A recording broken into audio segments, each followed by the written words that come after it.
జిల్లా సంక్షేమ శాఖ అధికారి పి లక్ష్మీరాజం గారితో ముఖాముఖి జై హో భారత్. సార్, రాజన్న సిరిసిల్ల జిల్లాలో ప్రత్యేకంగా ప్రతి ఒక్కరికి అంటే శిశు అంటే పిల్లలకి, బాలింతలకి, ప్రెగ్నెంట్ల వాళ్ళందరికీ కూడా సక్రమంగా పాలు గుడ్లు అందుతున్నాయా? అందరికీ నమస్కారం. నేను లక్ష్మీరాజం, జిల్లా సంక్షేమ అధికారి, మహిళా, శిశు, దివ్యాంగులు మరియు వయోవృద్ధుల సంక్షేమ శాఖ చూస్తాను. సో మనకు మొత్తం 587 అంగన్వాడీ కేంద్రాలు ఉన్నాయి. 587 అంగన్వాడీ కేంద్రాలలో మనకు ఒక పూట భోజనం, తర్వాత టీహెచ్ఆర్ కింద ప్రతి 7 నెలల నుంచి 3 సంవత్సరాల లోపు ఉన్న పిల్లలకి ఎగ్స్ మరియు బాలామృతము ఇవ్వడం జరుగుతుంది. సో ప్రతి కేంద్రంలో కూడా మనం ఈ సరుకులు అనేటువంటివి అన్నీ ఆన్లైన్లో సరఫరా చేయడం జరుగుతుంది. సో ఆన్లైన్ అంటే మనకు సప్లయర్ ఉంటారు. సప్లయర్ నుంచి ప్రతి సప్లయర్ కూడా బయోమెట్రిక్ యాప్ ద్వారా అంగన్వాడీ టీచర్కు లేదా ఆయాకు సరుకులు అందించి బయోమెట్రిక్ వేలిముద్రలు తీసుకుంటారు. సో ఆ తీసుకున్నటువంటి సరుకులన్నింటికి కూడా స్టాంపింగ్ ఉంటుంది. అంటే ఇది ప్రభుత్వానికి సంబంధించింది అనేటువంటి ముద్ర ప్రతి దాంట్లో మనం చూపిస్తాం.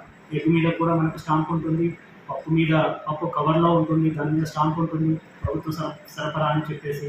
అలాగే పాలకు సంబంధించిన దాని మీద ప్రభుత్వ సరఫరా అని చెప్పేసి ఉంటుంది. తర్వాత రైస్ వచ్చేసి సివిల్ సప్లైస్ నుంచి వస్తాయి. సో మిల్క్కి సంబంధించి కూడా ప్రభుత్వం యొక్క ముద్ర స్పష్టంగా కనిపిస్తుంది. ఖచ్చితంగా అందుతున్నాయని చెప్తున్నాము. ఒకవేళ లబ్ధిదారులు ఎవరైనా ఇప్పుడు ప్రతి నెల మేము ప్రతిదీ పంపిస్తున్నాం.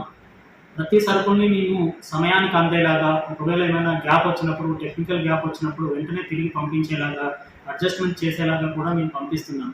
సో రాలేదు అనేటువంటి మాట లేదు. సో ఖచ్చితంగా మేము పంపిస్తున్నాం. ఒకరోజు ఆలస్యమైనా మేము పంపిస్తున్నాం. సో పంపించినటువంటి సరుకులు మీ అందరికీ కూడా చేరుతున్నాయా లేదా అనేటువంటిది ఒకసారి మిమ్మల్ని నేను రిక్వెస్ట్ చేస్తున్నాను. సో పరిశీలన చేసుకోండి. అంటే ఎప్పుడైనా పోయిన వారం మీకు రాలేదు అని చెప్పారనుకోండి, సార్ పంపించారు అని చెప్పి ఈ స్టేట్మెంట్ ఇస్తున్నాను. సో ఈ స్టేట్మెంట్ ఆధారంగా మీరు మళ్ళీ ఒకసారి అంగన్వాడీ టీచర్లో మీరు అడగండి, ఏడీపీఓని అడగండి. సో మేము ఖచ్చితంగా చెప్తున్నాము, ప్రతి ఒక్క సరుకుని మళ్ళీ వాళ్ళకు పంపిస్తున్నాము. సో పంపించినప్పుడు అది తీసుకోవాల్సిన బాధ్యత ఉంటుంది. ఫర్ ఎగ్జాంపుల్ మీరు నిన్న వెళ్తే ఆ రోజు సరుకు రాలేదని చెప్పారు. సో మళ్ళీ మీరు ఫాలోఅప్ చేయండి. ఫాలోఅప్ చేసి ఈ సరుకులు మీకోసం మేము ఇంటెంట్ ఉంటుంది, ఆన్లైన్లో మీ పేర్లు ఉంటాయి, మీ పేర్లకు అనుగుణంగా సరఫరా అనేటువంటిది జరుగుతుంది. సో సరఫరా జరుగుతుంది కాబట్టి మీరు వెళ్ళినప్పుడు ఆ క్షణంలో రాలేదు అని అంటే మరుక్షణంలో మళ్ళీ వచ్చేటువంటి అవకాశం ఉంటుంది. సో వచ్చిన దాన్ని మీరు తీసుకోవాలి. సో తీసుకోవడం అనేటువంటిది మీ హక్కు. ఇది ఇంకొకరు వాళ్ళు ఇచ్చేటువంటి భిక్షం కాదు, వాళ్ళు ఇచ్చేటువంటి దానం కాదు. It's your right. మీకోసం ప్రభుత్వం నుంచి మేము డబ్బులు పెట్టి కొనుగోలు చేసి పంపిస్తున్నది. సో అది ప్రజల యొక్క సొమ్ము. సో వాటినన్నింటినీ కూడా మీరు యూటిలైజ్ చేసుకోవాల్సినటువంటి బాధ్యత ఉంది. ఒకవేళ ఎక్కడైనా రాకపోతే ప్రశ్నించే హక్కు మీకుంది. సో ఖచ్చితంగా ప్రశ్నించండి. అలాగే 155209 టోల్ ఫ్రీ నెంబర్ ఉంటుంది. అలాగే కార్యాలయంలో మేము ఎప్పుడూ అందుబాటులో ఉంటాము, మీడియా ద్వారా కూడా అందుబాటులో ఉంటాము. మీకు రాకపోయినా, పగిలినవి వచ్చినా, కుళ్ళిపోయినవి వచ్చినా సో ఖచ్చితంగా మీరు ప్రశ్నించవచ్చు. దాంట్లో నేను మీడియాని కూడా ఎంకరేజింగ్. సో వీళ్ళందరూ కూడా మనకు ప్రభుత్వానికి, ప్రజలకు మధ్యలో వారధిలాగా ఉంటారు. సో ఇక్కడ నుంచి మేము ఆన్లైన్లో ఇంతకుముందే చెప్పడం జరిగింది, ప్రతి కేంద్రానికి ఆ టీచర్ తంబు వేసినటువంటి డీటెయిల్స్ ఉంటాయి, ఎన్ని వచ్చినాయి అనేది డీటెయిల్స్ ఉంటాయి. అలాగే ప్రతి ఒక్కరు కూడా ఆన్లైన్లో చూసుకోవచ్చు. NFTS యాప్లో మీరు కూడా వెరిఫై చేసుకోవచ్చు ఎన్ని వస్తున్నాయి అనేది. సో ఇక్కడ ఎలాంటి దాపరికం లేదు. సో ఇక్కడ ఎవరైనా కూడా తప్పులు చేస్తున్నారు అంటే ఖచ్చితంగా మీరు చెప్తే వాళ్ళందరి మీద చర్యలు తీసుకోబడతాయి. ఎవరైతే తప్పుదారిలో తీసుకెళ్తున్నారో, ఎవరైతే సరుకులు పక్కదారి పట్టిస్తున్నారో వాళ్ళ మీద శాఖాపరమైన చర్యలు, తర్వాత క్రిమినల్ చర్యలు పెట్టడానికి కూడా మేము ఇంత మాత్రం కూడా వెళ్తాం. రాజన్న సిరిసిల్ల జిల్లా ప్రజలకి ప్రత్యేకంగా ప్రభుత్వాలు ఏం చెప్పాలనుకుంటున్నారు? అందరికీ ముఖ్యంగా మనం పోషకాహారం మన హక్కు. పాలు, గుడ్డు అనేది సంపూర్ణ ఆహారం. ప్రభుత్వం మహాలక్ష్మి ప్రోగ్రాంలో భాగంగా మనకు ఒక్కరోజు ఆహారం అనేటువంటి ఆరోగ్యలక్ష్మి పథకంలో భాగంగా వేడి భోజనం ఇస్తుంది. సో మేము పదే మేము విజ్ఞప్తి చేస్తున్నాం. సో అంగన్వాడీ కేంద్రానికి వచ్చి వేడి భోజనాన్ని తీసుకోండి అని చెప్తున్నాం. సో అలాగే సమయపాలన పాటించడం కోసం అన్ని రకాల యాప్స్ కూడా మనం వినియోగిస్తున్నాం. సో ఆన్లైన్లో మీ యొక్క అటెండెన్స్ మేము చెక్ చేస్తూ ఉంటే మాకు అటెండెన్స్ కూడా పర్సెంటేజ్ తక్కువగా ఉంది కాబట్టి అటెండెన్స్ పర్సెంటేజ్ పెంచడానికి మేము రాగి లడ్డూల కార్యక్రమం కూడా చేపట్టడం జరిగింది. సో దీంట్లో మా ఉద్దేశం ఏముంది, అంగన్వాడీ కేంద్రాలకు తక్కువ హాజరు శాతం ఉంటుంది. సో తక్కువ హాజరు శాతం ఉండడం వల్ల మనకి ఒక ఆహార పదార్థాలు అనేటువంటి పక్కదారి పట్టే అవకాశం ఉంటుంది. కాబట్టి మీ అందరి భాగస్వామ్యాన్ని నేను కోరుకుంటున్నాను.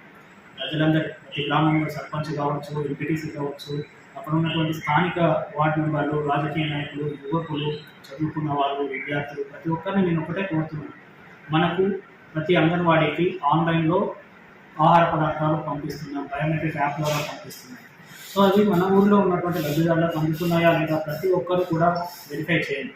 అన్ని రకాలైనటువంటి యువకులు కావచ్చు, అన్ని రకాలైనటువంటి వ్యక్తులు కావచ్చు, ప్రతి ఒక్కరూ సామరస్య ధోరణిలో ఒక టీచర్ని అడగండి. వారు సమాచారం ఇవ్వడానికి నిరాకరిస్తే మీరు ఆన్లైన్లో వెరిఫై చేసుకోవచ్చు. స్పేస్ యాప్లో ఉంటుంది, లేదంటే మా కార్యాలయానికి మీరు రావచ్చు, లేదంటే 155209 హెల్ప్ లైన్ ఉంటుంది. సో దానికి కూడా మీరు కాల్ చేయొచ్చు.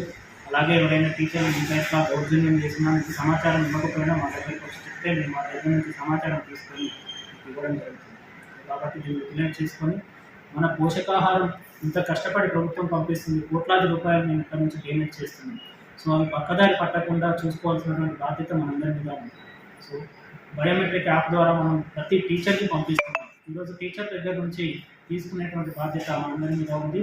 సో తీసుకోవడంలో మీకు ఎవరైనా టీచర్ ఇబ్బంది పెడుతున్నారు, సరుకులు రాలేదు అని చెప్తున్నారు అని అంటే ఖచ్చితంగా మీరు ఆ టీచర్కి సంబంధించినటువంటి డీటెయిల్స్ నాకు చేయండి, పంపించండి, నేను వెరిఫై చేస్తాను.